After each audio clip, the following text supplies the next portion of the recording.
As a follow-up to my previous video on this topic, there's only one way to start this video. Hi, can I have a medium-sized iced coffee? That is it? Medium. You hear that? Do you hear that it's called a medium? That's why McDonald's wins, folks. So they don't play those games. Probably $1.97 too.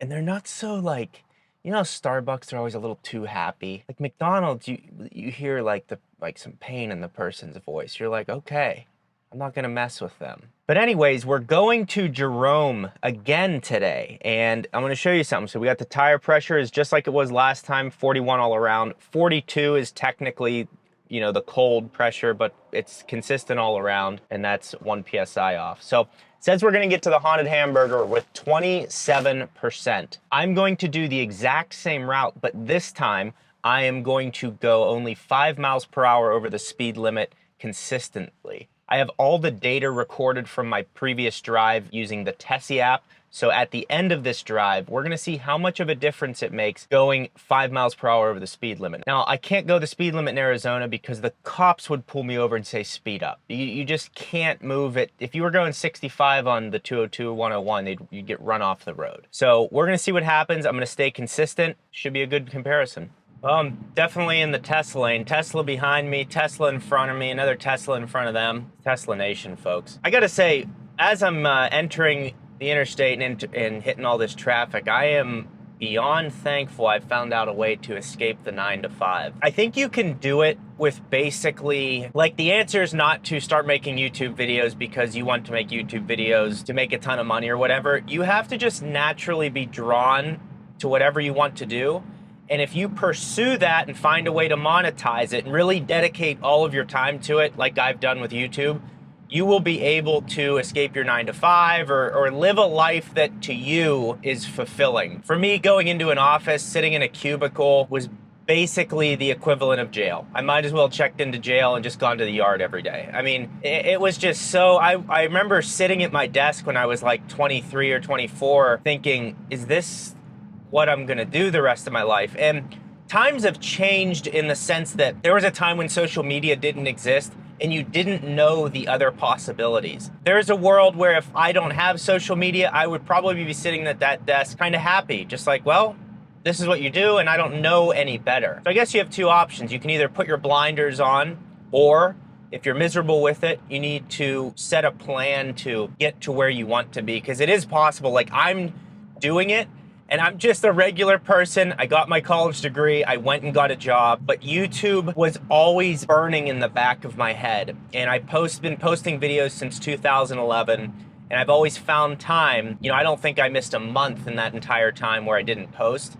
So I've always found time to pursue this goal. We finally, you know, I've been over 2 years now doing this full time. So if you're miserable, there is a light at the end of the tunnel. I don't have any magic 8-ball or anything, but I am doing it, and I always looked for inspiration in others that I followed on social media or anywhere to just try to find like that validation that I too could do it. So I hope that helps anyone that's out there, you know, struggling with that or just miserable. There's a lot of upside in this world. I always looked at things positively, and I really believe that, like, through that internal dialogue of positivity and reinforcement, that you can basically achieve what you want to. I know it sounds cliche, but I'm doing it, so like I care less what it sounds like, because I know that's the truth. Also, this video is brought to you by Optiwatt, which is a totally free app on your phone that lets you track your charging costs. Now, they also just came out with this feature, the smart thermostat feature, which can help you track the costs of using energy in your home. Optiwatt lets you track charging costs for your EV, whether it's a Tesla, Ford, Hyundai, or Rivian.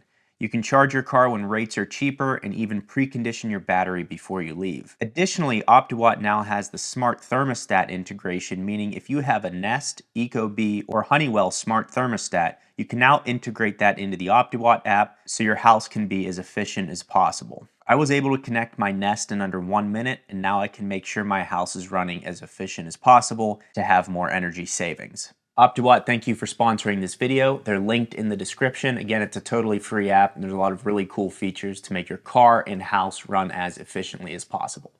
Every time I see those 72 sold commercials, I'm just like, the guy on those commercials, I don't trust him.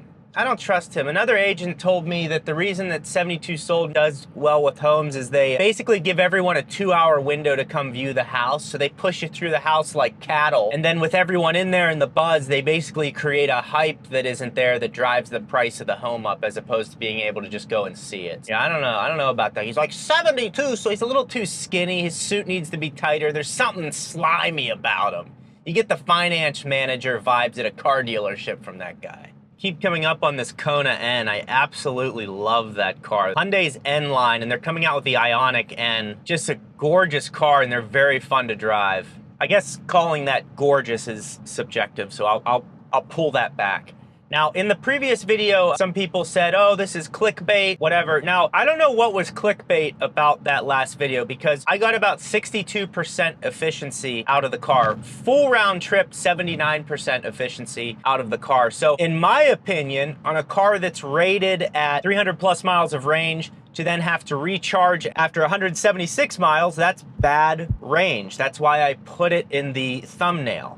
So I don't, and I explain that in the video. To me, clickbait's like when you have something that is never addressed in the video in the title or thumbnail. And I always do, my videos are like, I always deliver on what's in there. The one time I didn't that I can think of is on our original road trip, this video, that scene never happened. I took that for the thumbnail. So I don't know. All right, so check this out. When I left home, it said I was gonna get there with 27% at one point. We're now sitting at 39% battery with arrival. So I'm starting to think there's actually a chance we can do this. It's about 258 miles round trip by driving conservatively. So see, folks, I'm giving you a fair shake, okay? Drove like a nut up there before, but today we're driving. Apparently everyone drives the speed limit. Now, I haven't seen anyone driving the speed limit today except for me. But apparently everyone in the comments, they always drive the speed limit. They get 6,000 miles of range out of a charge.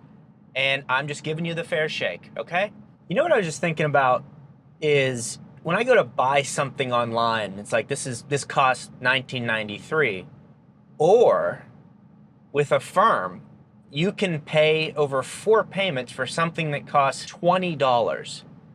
When I saw that, that triggered my brain to think, maybe something is wrong with society. If you have to look at Affirm and say, this thing's $20, can't afford it, but I can afford to finance it, that's an issue. And that's why I think where America is very different than these other countries is we run on debt. And that's how a lot of our wealthiest people actually get really rich is by using debt. Just a thought, if you're financing things for $20, let's not do that. This is now a life advice YouTube channel. Goodbye. Current arrival is saying 33%. At one point, we were looking at a 39% arrival. So we'll talk about that. But we're at about 5,500-ish feet elevation. We're gonna climb up probably another 1,000 to 1,500 up over this mountain range as we ascend into the heavens. If you look to your left, you will see Ootis, one of the most beautiful constellations in the nighttime sky. Kind of interested here. I've put it on autopilot on this road. It's okay. We're in the other lane. I've never put it on this curvy of a road, throwing it on autopilot. Let's see here. All right. Speed limit's 30, and we're obviously gonna keep the hand here. We don't wanna end up in a ditch, but let's see how she does.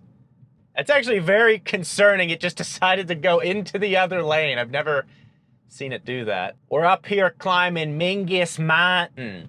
I heard there's a Permanis on the other side of Mingus Mountain.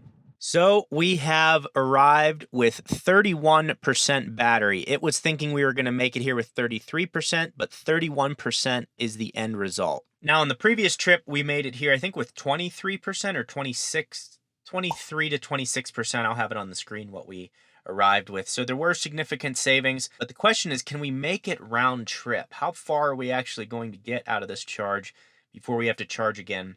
That's the question. I need to go to the bathroom.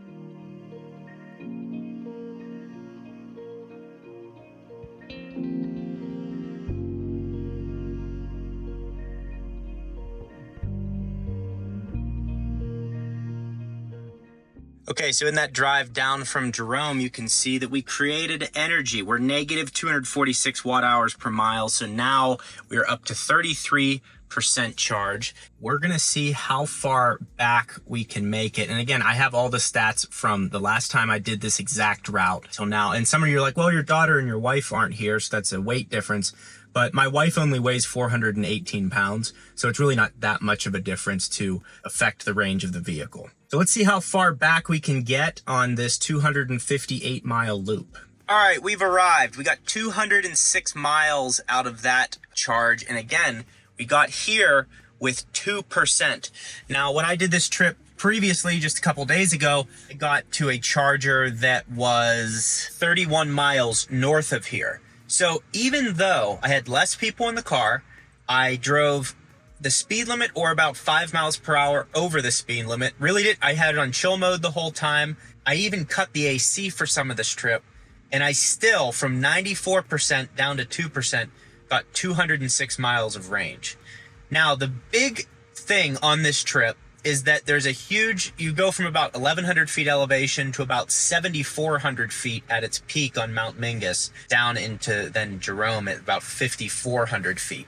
So there is a large incline, but that's the reality of it. 206 miles, there's no way I could make this full loop without charging. Also, this is the new River charger. Got a Shell gas station over there. So this is the new River charger, and it's only a 15-minute charge, and then we'll have enough to go home. Charging speed's impressive, just holding steady at 148 kilowatts. It's a 150 kilowatt charger. So again, the Tesla charging network just continues to be a huge reason as to why you'd buy a Tesla. Now, they are opening it up, but it's going to take a while before they roll it out. And I've also seen Tesla owners be worried about their chargers being filled up with cars that have to park in weird ways, blocking spots because of where their charge port is. But Tesla is only going to be opening up the network to like 2 of the chargers at the charging station. So there may be 40 chargers there, and 2 of them are for third party or have magic docks. That's my understanding for now. I don't ever see Tesla fully rolling out their network, like every single stall for the third party, because then they would just give up their competitive advantage. When years ago, when no one wanted an EV and no one thought they were cool or whatever, Tesla had that foresight, and I think for them to give up that competitive advantage would be stupid, but we'll see what happens. To wrap this video up, here's the data that you've been looking for. 254 miles on today's trip, 258 miles on the previous trip with my family. So 73 kilowatt hours used, and then just a 13-minute charge to be able to get home. So 82% efficiency with an average of 290 watt hours per mile. The other trip, I used 78 kilowatt hours of energy, took a 25-minute charge, 79% efficiency, and 302 watt hours per mile of charge. So there was a slight difference. There's 2 major reasons that I think is bringing my range down. 1, the roof rack. 2, the tires I have on the car are the Michelin Pilot Sport 4S tires. I think those are hurting the efficiency. So I might buy like a really efficient set of tires and do this test again. Now, if you want to see the original video of me going out with my wife, you can click it right here. I think it's actually a much better video. This was a lot of me ranting and it was okay. This one's a lot better.